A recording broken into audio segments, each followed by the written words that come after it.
Hello and welcome to this week's episode of Policy Debates. This is our fifth episode, and this week we'll be discussing what came out of the ANC's NGC meeting.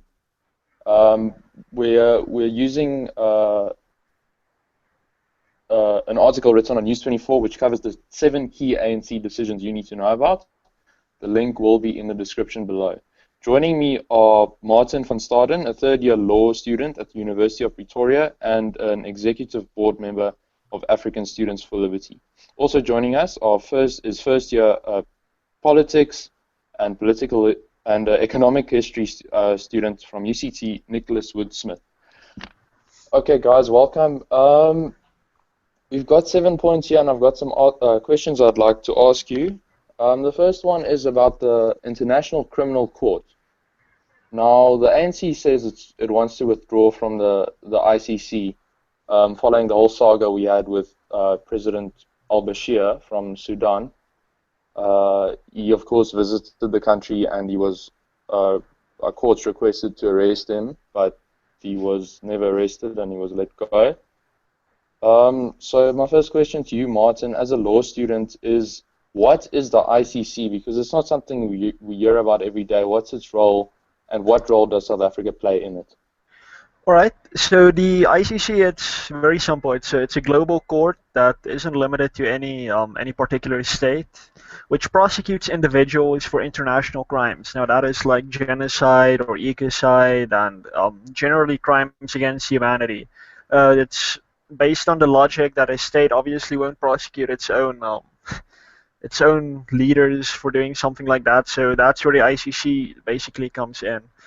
It's a fairly recent thing. It was only the Rome Statute that established it. It was only signed in 1998, and the court itself was only first instituted in 2002. Now, South Africa is a signatory to the Rome Statute because coming out of apartheid, we were a very human rights-orientated society. Even our government was really hailed for being pro-human rights. So that's what makes this all a bit weird. So yeah, we're a full member of the ICC. We are, according to the Rome Statute, we're obliged to cooperate with the ICC when they have an arrest warrant.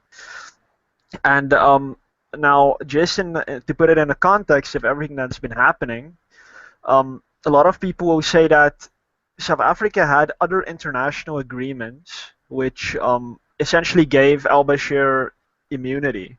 But according to the UN Charter, any resolution adopted by the Security Council is binding. And in 2005, the Security Council passed Resolution 1593.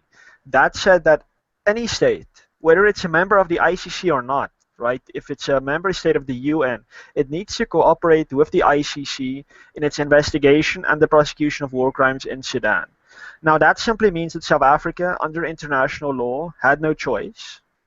And the funniest part is that even if we leave the ICC and the Rome Statute, as the ANC is contemplating now, we will still be bound by Resolution 1593 to cooperate with the ICC.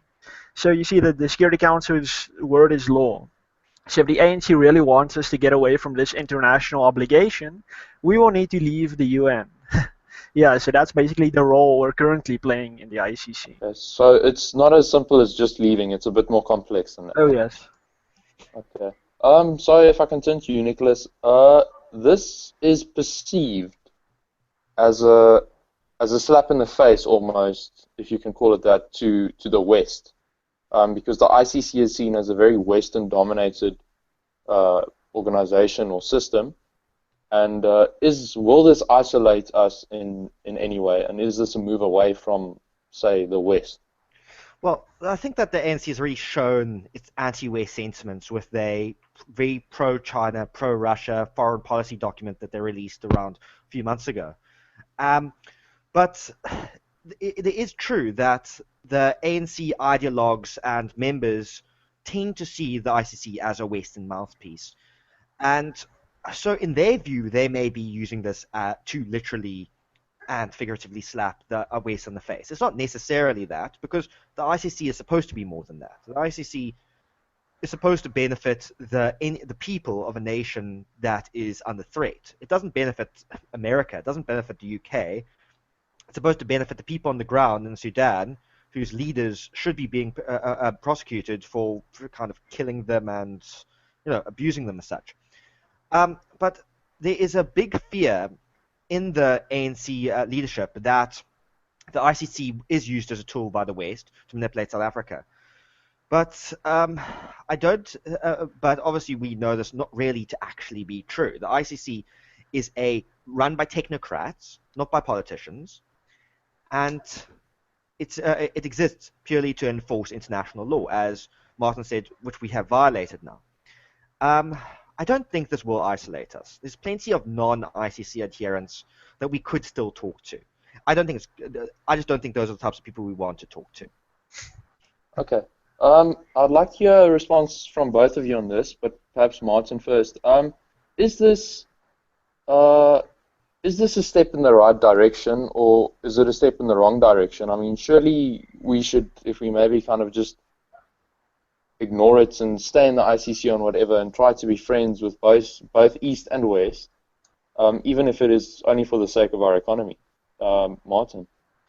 Yeah, well, naturally, it's a bad move to try and do this. We're stirring up problems for no particularly good reason. As I said, even if we leave the ICC, it wouldn't have changed the one thing about the al-Bashir saga, and that is the reason why we're doing this. I can't recall that the ANC really substantively considered us leaving the ICC before the al-Bashir thing.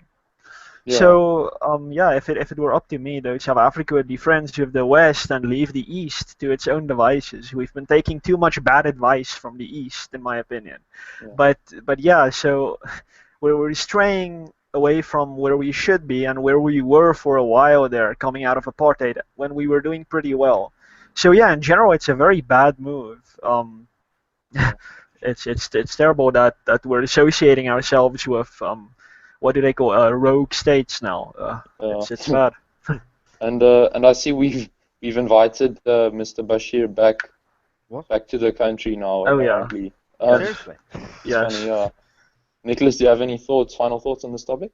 Well, I think Martin's said quite a lot of it, and it's basically just that don't put all your eggs in one basket. Trade with everyone, but also remember, the East, China most prominently, is our economic competitor. They buy a lot of our commodities, but the thing is that commodity economies don't actually produce the results that we want. We're supposed to be going for an employment-based economy because we have heavy unemployment. We're supposed to be creating employment maximization industries. Commodities don't do that. Mining commodities and manufacturing themselves does that. But the thing is, China can do that cheaper than us, and it has completely destroyed us. But the reason China can do that is not because they're bad. It's because they're basically a complete slave state. They're a corporation that runs an entire country. And as much as I like the private sector, they're not the private sector. They're a country acting like an evil, stereotypical cyberpunk corporation. And that's why I don't think we should actually work with them as much as possible. It's fascinating. Okay, the second topic or point to come out of this is the media. And of course, let me read you a quote by Lindiwe's Zulu. The feeling is the ANC as a liberation movement and as a ruling party is being relegated either to the back pages or, if anything, a lot of what is reported is something which is only on the side of negative. So I think she's saying that the ANC aren't getting enough credit. I don't know for what they should be getting credit for, but they're not getting enough credit for something. And they're not getting enough column inches. And if I can ask you, Nicholas, why do you think the ANC thinks that it has the right to not be on the back pages, and why does it think the government should get involved in what is written about it in the media anyway? Surely this is the media is the number one defender of the civil society. Yeah. Well, the ANC doesn't think that. They're stuck in this dream that they're an absolute monarch, except that multiple of them as the monarch. And we're supposed to be their doting servants. And there's a big thing about this that we saw especially with the Spear saga. And we as citizens who generally, well, we have a big engagement with Western democracies. So we see ridicule and satire as a natural part of the political process.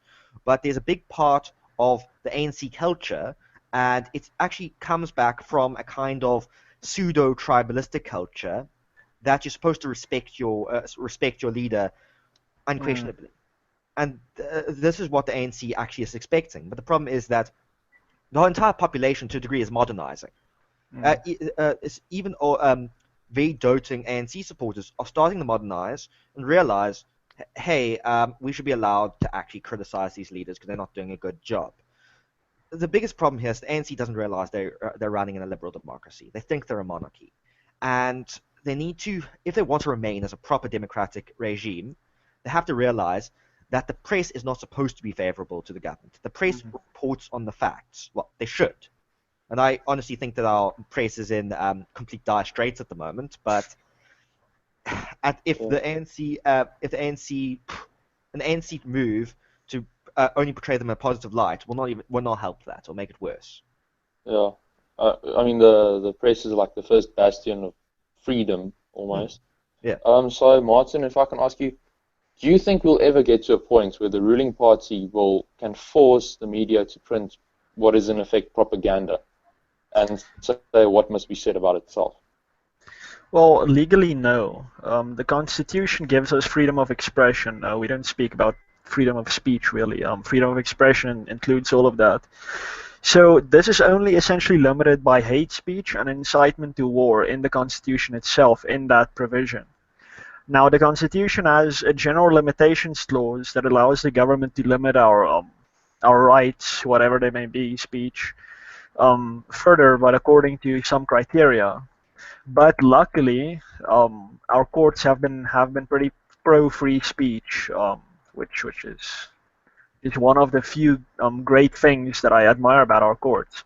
But of course, you never know what trick the government will devise next, or they'll simply ignore the courts, which with al-Bashir is something they've already done.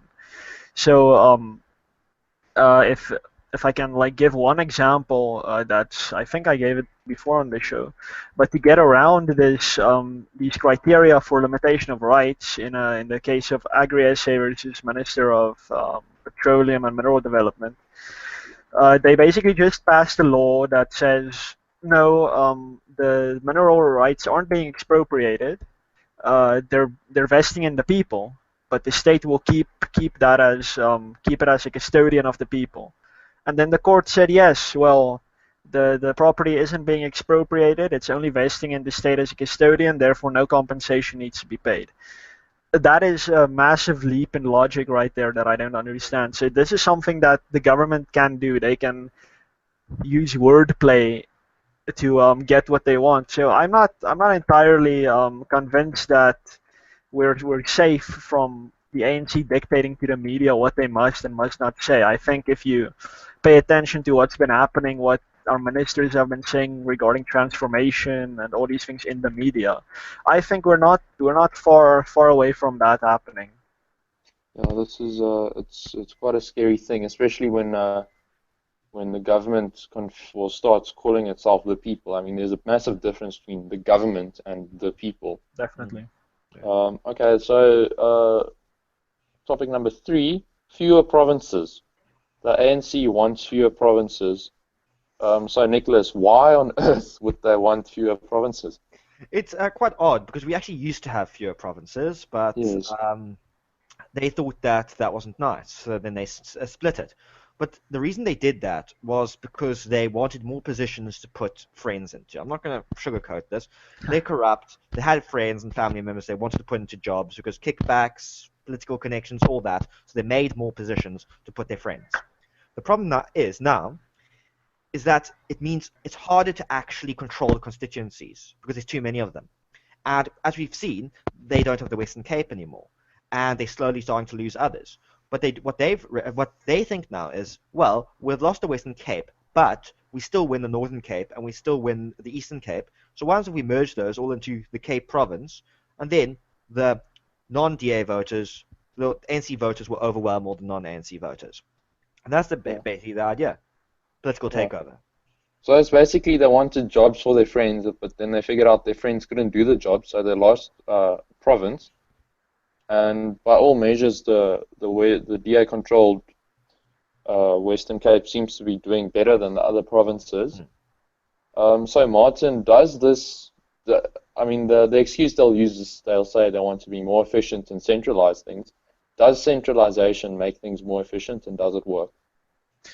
Well, looking at it from a purely political science perspective, it will depend on the context. So certain centralization will work for some purposes and won't work for others. Now, from a libertarian perspective, you can say that it may be better for freedom freedom to be there for everyone across the nation, and that provinces shouldn't be allowed to violate the rights of their people. This is an argument made in the U.S. As you may know, the U.S. libertarian movement isn't only federalist. So an argument can be made that centralization for some contexts can work, but I don't even regard the merging of provinces as centralization. Centralization would be if more power is taken from the provinces and vests in the in national government. But all right, looking at South Africa specifically, centralization has been shown not to work, and regardless of that, it is clear that the national government's motivation is political, and that it has nothing to do with effectiveness. So I'm not even sure that they're basing their argument here to merge provinces on any data that they've collected on practicality or effectiveness. It's only their political considerations. So yeah, no, it's absolutely not going to work, or it's not going to do what the ANC says it will do. Yeah. So they'll probably draw the borders around the places where they get the most votes, the localities and stuff. Yeah. It'll be pure gerrymandering. So Martin, is this realistic? I mean, is it constitutionally possible for this to happen? Okay, well, it's not realistic at all. To change the boundaries or merge provinces, Parliament will need to amend the Constitution. Now, as we know, that means a two-thirds majority in the National Assembly, and 6 provinces in the National Council of Provinces must vote in favor. The ANC's big problem in this case is that the legislature of the province, the provinces that will be affected, must also concur with the National Council of Provinces vote.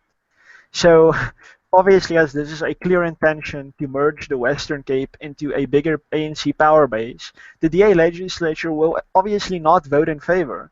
So, from my reading of the Constitution, this is not going to happen anyway. But the matter, unfortunately, doesn't end there. The National Assembly, through some constitutional mechanisms, can still override a decision of the National Council of Provinces. But this takes ages, and it's extremely difficult. Anyway, the ANC doesn't have the two-thirds majority, as we know, in the National Assembly. So if the EFF or a group of other parties won't help them, they can't do it. So it's very unrealistic. Every option the ANC has at its disposal it's very improbable to actually happen. So I'm not really sure what they're intending here. Okay, Nicholas, is this a sign of the ANC kind of losing their power and getting worried and wanting more and more control?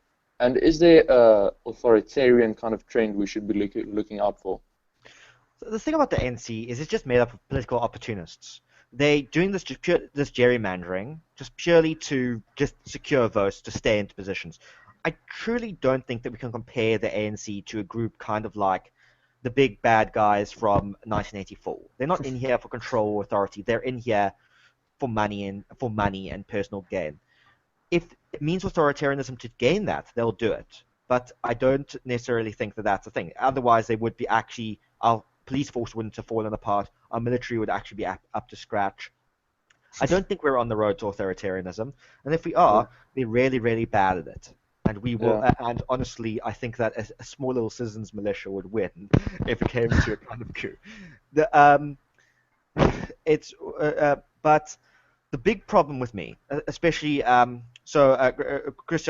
you and I, we live in the Western Cape, and luckily we get the benefit of living under the DA. And as much as we might not support the DA with certain ideologically, at least our roads are mostly not made up of potholes, and at least we kind of livable here. But I've been to some non-DA provinces, and it looked like Mad Max. Yeah, basically, which just without the ingenuity. I don't Yeah, think it will lead to oppression. I think it's just going to lead to yeah. incompetence. I think our economy is just going to suffer, Yeah. and hopefully, I don't think an ANC government will be actively looking to oppress us. But who knows where the future might take us? Yeah. Okay, the next point is give half of the farmland to workers.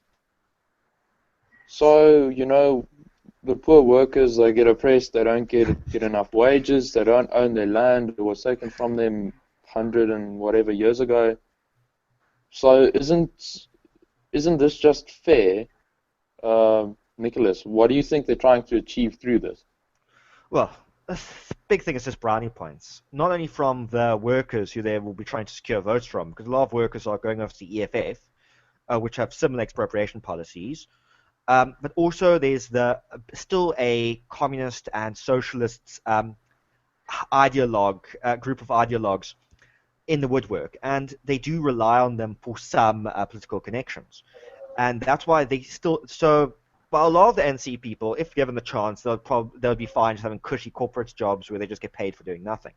But they can't really do that. They have to appease some of the old vanguards of when the NC was still completely communist, and we're trying to appease the workers without any regard of property rights or who actually owned the land or actual agricultural production or any sort of Yeah. real justice.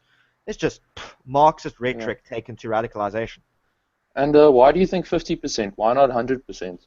Well, there's just a classic sororities problem. It doesn't really matter what the amount is, but the reason it's probably 50% is because they don't want to chase. They think that the workers will be fine with 50% because 50% is quite a lot. It's a hang of a lot, but they also don't want to go over that amount because they're afraid that will chase away all the farmers. What they don't Yeah. realize is it's already chasing away all the farmers. The second you give Yeah. any amount to someone, like Yeah. if I'm earning money and I have to give any of that percentage away to someone, I'd rather not give any of it away, and that's why I don't pay tax. Except I don't have to pay tax because I don't earn enough. So you can't get me tax, man. Yeah. Yeah. Well, the thing is that's the thing. Let's just say if you have to give, say you own a house and you have to give your front yard to some random person, are you going to invest any money into that house? Are you gonna make a nice garden? Yes, make a nice garden, or even a nice front porch. You don't want Yeah. people. No, if someone is nice to you, or someone, and you voluntarily give it to that person, that's completely fine. And there are cases where that happens. Like there was a case where this one farmer actually decided to give a large proportion of his farm to workers, and he decided to stick around. And what's quite funny is that all of them ended up profiting more because a lot of the workers just left because they were sick of having managerial responsibilities, and it kind of sifted out the ones who actually had managing responsibility. But the key point here is that it was voluntary. Yeah. Yeah. If it isn't voluntary, you're going to screw everything up. Yeah. But on the other hand, I also read of a farmer who, with the best of intentions, also did it voluntarily. Sorry, and he gave away 50% of his farm to the farm workers, and he said it ended up in a disaster. He said the farm workers on the whole had they couldn't care less whether they had equity. They just wanted the money. So I don't think this is very practical. So, as we all know, South Africa is already a net importer of food. Yet we have some of the most arable, or the best ground and soil and stuff in the world. We should be a breadbasket for Africa, yet we import more food than we export. So shouldn't this be the one thing, considering we have a lot of poverty and stuff, that the government does not screw with? If you look at the track record of what the ANC does, do they ever pick the right decision? With visas, with PE, with right to know, well, not right to know, what right to know doesn't like, the publishing bill and the secrecy bill, do they ever have the right decision? I don't doubt this. I think that if there's an issue, the ANC most of the time will probably take the wrong decision. I know I'm very cynical here, but that's just my take on it. And I think that the track record supports that. You're Yeah. probably right. Okay. Now we move on to clamping down on school governing bodies. Now, I think this is for you, Martin, because I'm sure we all know that government bureaucrats are better at governing schools than the parents and the teachers and the students. So why is this a bad thing? Well, I think it's Marxist theory that says the government is also a better parent.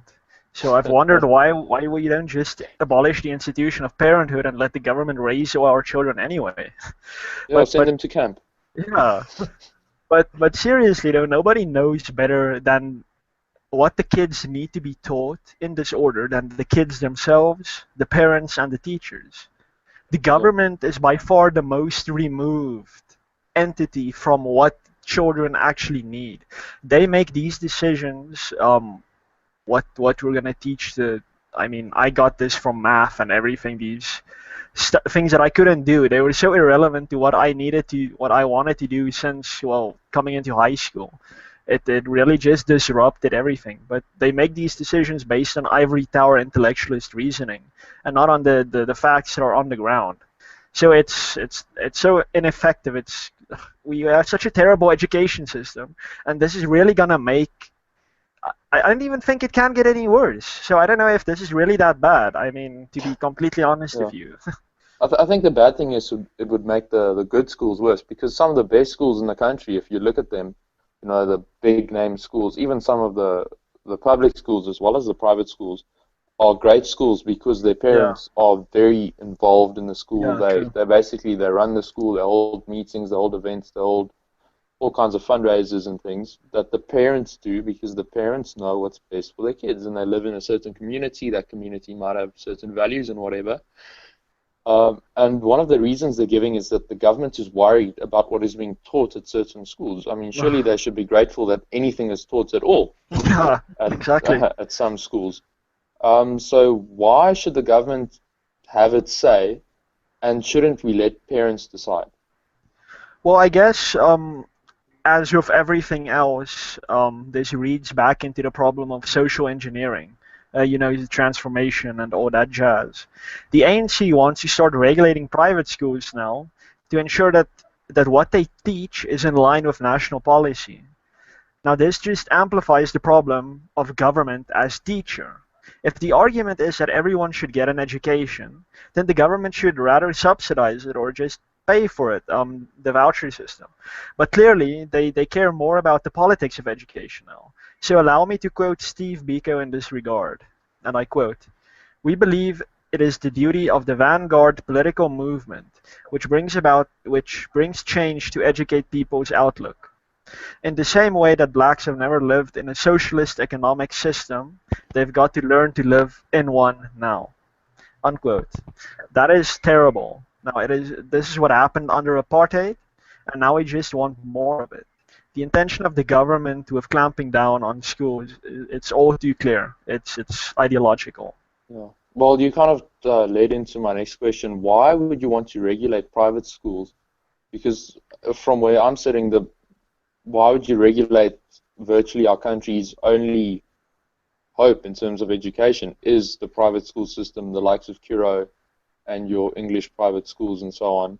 Why would you want to regulate those? Because in a way, they're actually catering more to teaching students to kind of go into university and maybe to a little extent, I know they're already very heavily regulated in terms of what they must teach and in terms of the Umalusi and the senior certificates and all those things.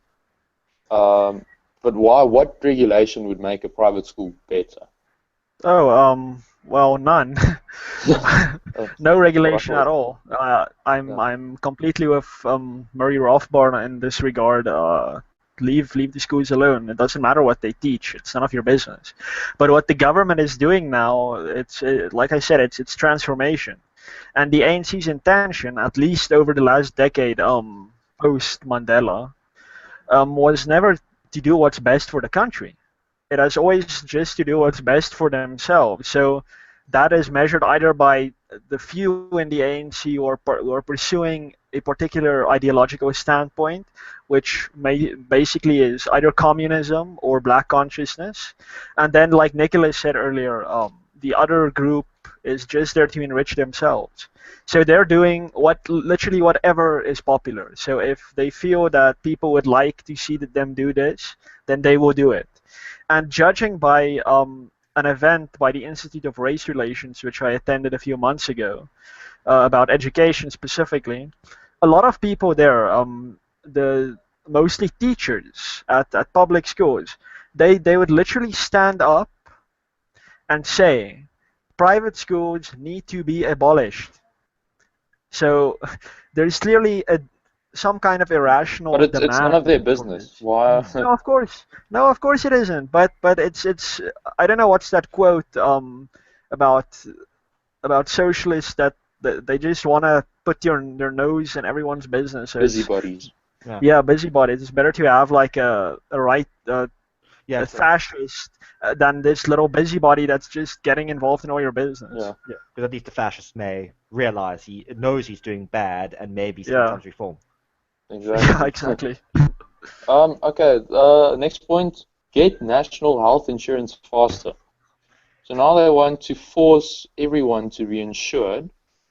So they're not saying let's build new hospitals, let's get more nurses, let's train more doctors. They're saying we need health insurance. We need a bureaucracy.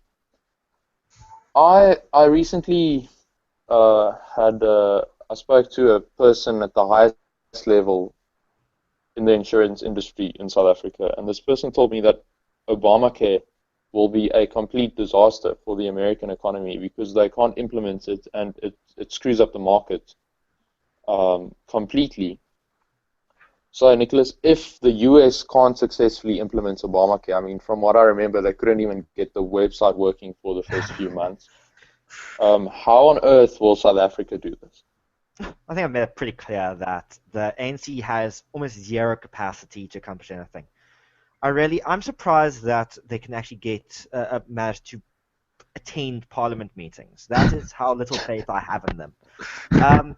We won't come close to coming anywhere near as much as Obamacare. In comparison, Obamacare will be the pinnacle of Swedish socialism that apparently works. It's in South Africa, people will look at it and say, "Oh, why didn't we do that instead?" That's how failure or not. That's how good it will be compared to whatever thing that can be concocted here. I hope they don't implement it because it will be a complete failure and a complete waste of money, creating more openings and more gateways for cronyism and corruption. And it's just going to waste all the more taxes that I don't pay. Yeah. It's going to cost billions and billions of rands, and it's going to fail. It's going to end up on the dust heap of government programs that don't work. Yeah.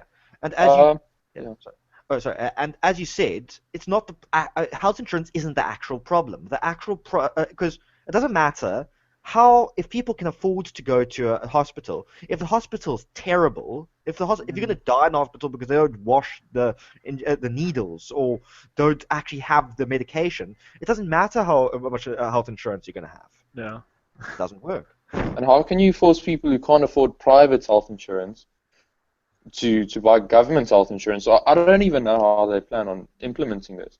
But I mean, you're gonna end up going to a state hospital still. And except for now, they'll have less money to actually spend on doctors and equipment and cleaning and so on. They'll spend more money on administrators to administer this whole thing. So, I mean, you're probably going to have even a worse experience going to a state hospital. So, Martin, if we can't afford the doctors, we can't afford to build new hospitals, it's overflowing already. How can we afford all of this plus a massive bureaucracy to administer it?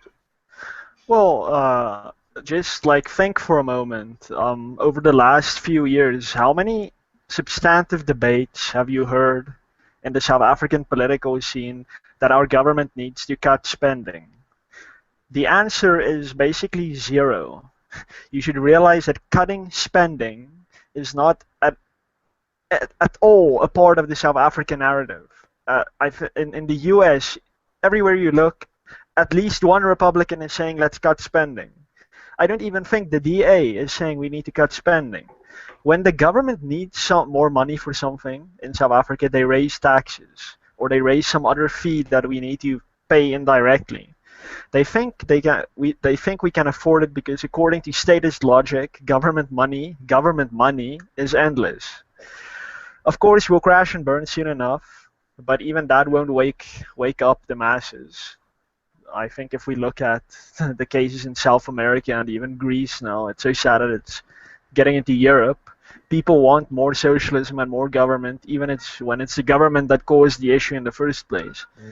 So yeah, we won't be able to afford this. Taxes will go up, and yeah, it will be the market's fault. So if final points on this, let's say we don't run out of money, which we probably will before this happens.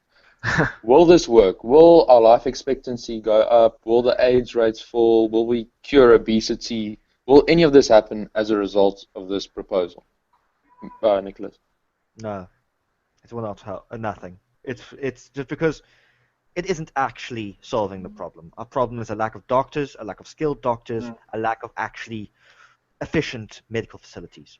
Our private medical facilities are doing fine. Just I would say actually deregulate and just make more of them. But that's not, you could expect me to say that. But according to this will not work. Just refer to all my previous answers to answer this. Martin, yes or no? Of course not. Raising life expectancy, curing obesity, and fighting AIDS are all problems which can only be solved through private innovation. The ANC, I think, has ad nauseum shown us that it is an inadequate administrator and it's prone to corruption. So even if this could theoretically work, which it can't, it never will work in practice in South Africa. So no. Yeah. Okay. Well, we're not Sweden or Denmark. Let's just say that. Okay. The final point: root out corruption. Now this seems good. This is actually it looks encouraging, at least on the face of it. Even though I don't think most ANC politicians would like to see an end to corruption. Only other people must stop being corrupt, not me. Okay, a fish rots from the head.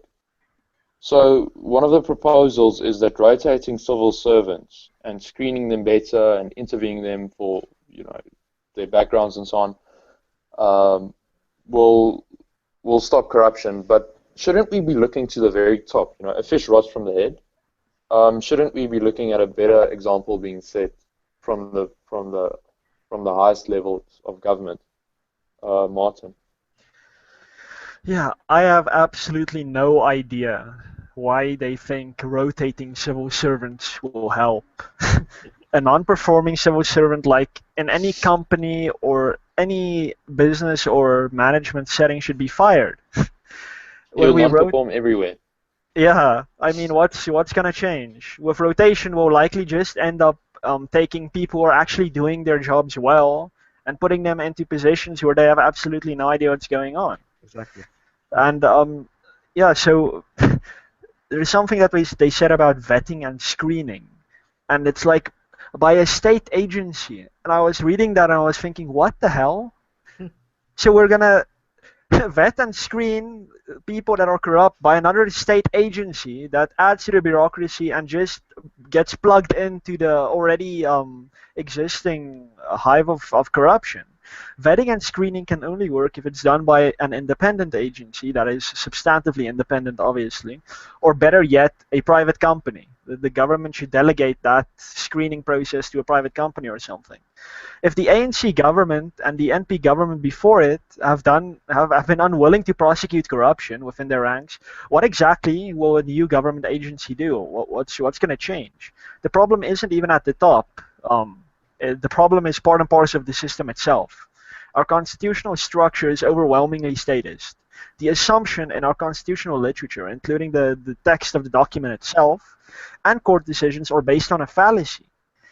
And that is that the government is a force for good, which needs to be empowered to do good. And now this is the problem that gives us this corrupt government, because our constitution and the courts, they say no, the government needs this power to do X, Y, and Z. And now they're just giving a power without a substantive check or balance on that. So it's a structural problem. If I can use those Marxist words, it's a structural problem.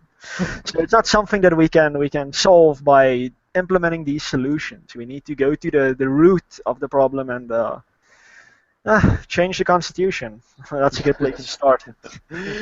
Oh no, you don't insult the Constitution. That's you don't. Two things you don't insult in this country is Nelson Mandela and the Constitution. Oh yeah. Those are the untouchables.